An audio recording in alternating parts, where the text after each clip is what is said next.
Guys, what do you think about when a breakup happens and a primary parent who, when I say primary, I mean the parent that the child spends most of their time with. However, the two parents share 50-50 custody or responsibility for the children or the child.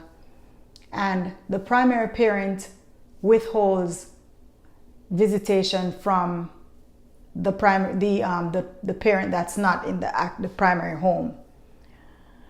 Is there ever a real reason for a parent to do that? Because I've been getting a lot of DMs about this topic. I've talked about this topic on my discussion platform with my family and my church family. And a lot of men are coming out and saying that a lot of women are using their child as a weapon and as a tool to prevent them from seeing their child because they've had a breakup or a separation. And so the primary parent who has the child most of the time, and it's mostly females that usually has the child most of the time. And in other cases, there are fathers who have the child. Some men are doing it, but I would more say it's a very large number of females that keep the child away from the father because the breakup happened and they're pretty much upset about something that may have happened in the relationship. And that something could mean that either they were going back and forth, say they were together, right? And then they broke up and they're breaking up, getting back together. So break up to make up, that's all we do. So it's one of those, right? Breaking up. You guys know I'm always singing along with what I say, right?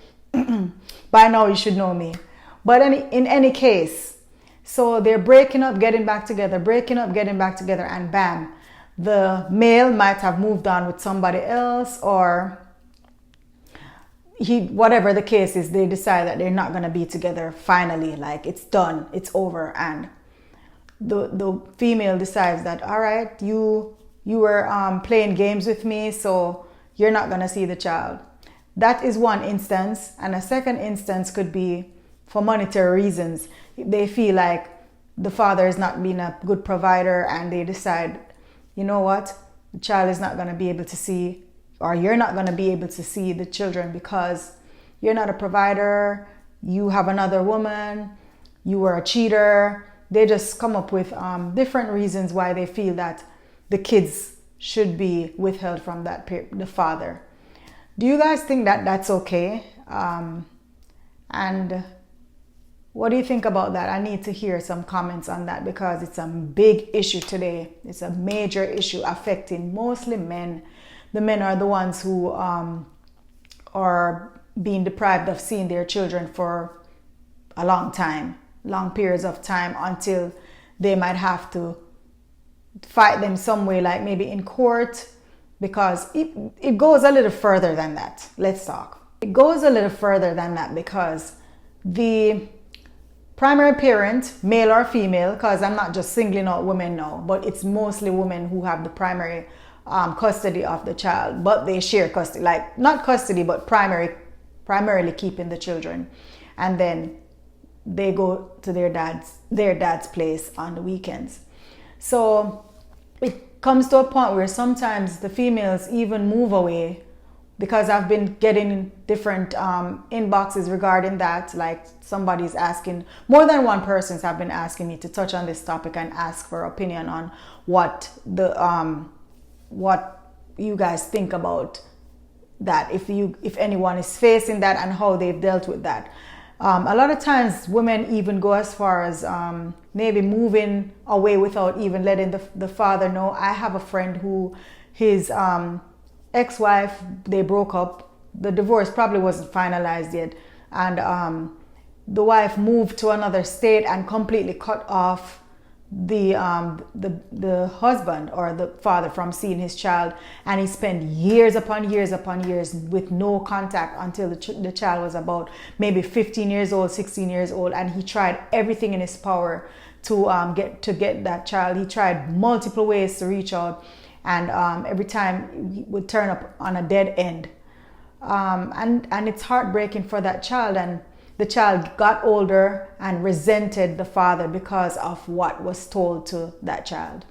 All right, so in my opinion, and you can share your thoughts, your feedbacks, your comments. Remember to like, share, and subscribe, please, so you can see new videos, new thoughts, and help us to talk about different topics and give feedback so we can make a positive generation out of this generation, right? And even the older generation. Let's get back to being positive, right? So anyway, the father tried everything in his power, and even until this day, the relationship is strained because now his child is older, and it's very tough, and it has to take a lot of work from both sides because, yeah, the child is there, but it's mostly for monetary gain, you know, as long as the father is able to provide financial, you know, gifts and things like that to her, then she, or to him, then she is okay or he's okay. But as long as when it doesn't have to do with financial, there's no calls or no bonding between the two. And it's very painful to see that society has really come to, you know, the children being used as a weapon. Of course, there are times when we're all upset about maybe a partner not doing their responsibility as a parent. But should it be that the child should suffer and not be able to see their parent because, hey, dad isn't doing right or mom isn't doing right? Should the child suffer?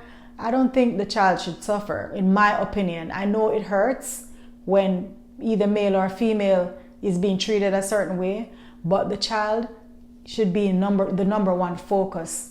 As adults, you know, we have more self-control. We should have more self-control. You know, our feelings should not get in the way of making reasonable and right decisions and fair decisions, because kids suffer when the family feuds, right? Of course, you're no longer a family, so to speak, when you're no longer together, but you're always going to be family because of the children. So the kids should never have to watch two parents, you know, bicker, and do that behind closed doors if you want. But for the kids to sit there and hear all types of things being said, and for their parent to be painted in a certain light, it affects them emotionally. It messes up everything, even their school, their academics, their intelligence. I mean, when I say intelligence, I mean they stop paying attention in school, and intellectually they're lacking, they're slacking off because they're not even studying anymore. They're so zoned in on all the thoughts about my parents are no longer together, all they do is fight, and it leads to so much turmoil. And the kids sometimes grow up, their behavior is dysfunctional even when they have their own families. So we have to set an example, and also not deprive our children of either parent, male or female. I'm not picking on a specific gender. Everybody knows when they're not doing what they're supposed to do as a parent. It's a 50-50 situation. You both had children together. The kids deserve to have both parents in their lives, right? So it's only fair to give them that opportunity and not use conditions to say, okay, we're not working out, so you won't see mommy or daddy. It's painful to watch. It's painful to hear. And also to touch on, there was this judge, I forgot, I think it's probably the state of New York or Connecticut, somewhere up there up north.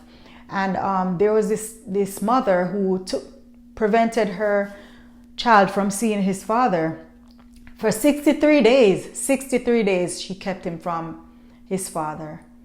And the judge, when they finally went, bear in mind now, they have 50-50 custody.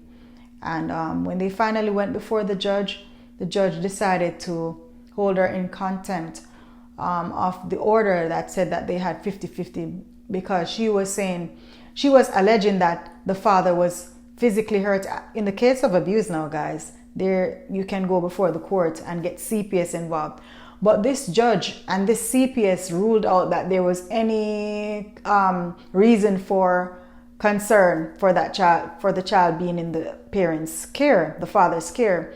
And while everything was ruled out that it was not true, the mother still kept the child from the father. 63 days without seeing the father. That child was suffering. And so the judge was like, all right, I'm going to lock you up. So he put her in jail. And it's out there, but he did put her in jail. And I don't know the outcome, but I know that I was like, wow, now the court system is getting really serious about these type of things, because kids are suffering, and it shouldn't be. If you have a concern, you go to the court and you, or CPS or whatever, and you say, hey, this is what's going on in the home and I'm concerned. But you don't just take away your child. It's both parents that have responsibility for that child, and not just one. So that's all I wanted to share tonight. Please, I want your feedback on this, because this is a big topic. It's a big issue in the world, not just in America, but in Jamaica, in the different countries. Please, the kids suffer when the parents bicker, fight in front of them, withhold them from visitation, and it's not fair. So just be the reasonable parent and be the one that's in the right. Try to do right, even if you're hurting, because hurt people. It's not worth it. Your kids suffer in the long run. So that's all I wanted to share. I hope you will enjoy this video. I hope you will please give you some feedback. Let me know what you think about this one, because I am dying to hear your thoughts and your comments. Remember to please subscribe, please, and share the video. Big up yourself. God bless. One love.